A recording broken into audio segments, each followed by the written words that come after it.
मी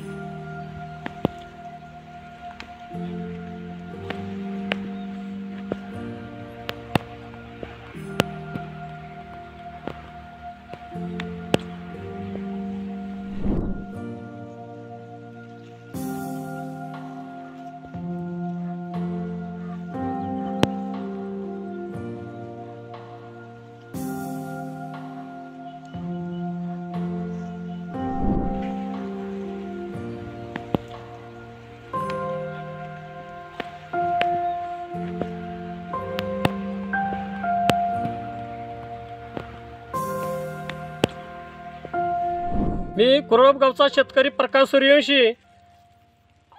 ह्या वर्षी पाऊस काळ एवढा कमी आहे की अत्यंत पाऊस काळ कमी आहे। कसलाच पाऊस इकडे पडलेला नाही। एखादा दोन झाला असेल, पण कसलाही इंच 2 इंच सुद्धा वर झालेले नाही। मग शेतीचं करायचं काय म्हणून आम्ही हायब्रिडचं पीक घेण्याचं ठरवलं। त्यासाठी सरी पाडावी लागते। सरी पाडल्यानंतर हायब्रिड टोकणून बऱ्यापैकी उगवून आला, त्याला खत पाणी घालून चांगल्यापैकी जोमानं आणला।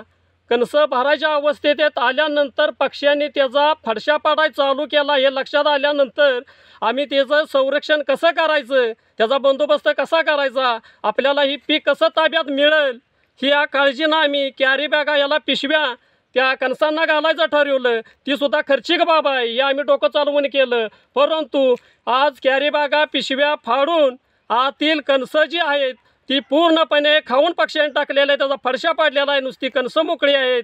ह्या वर्षी एवढा सांगली जिल्हा आणि वाळवे तालुक्यात पाऊस अत्यंत कमी असताना शासनानं इकडं पूर्णपणे दुर्लक्ष केलं आहे।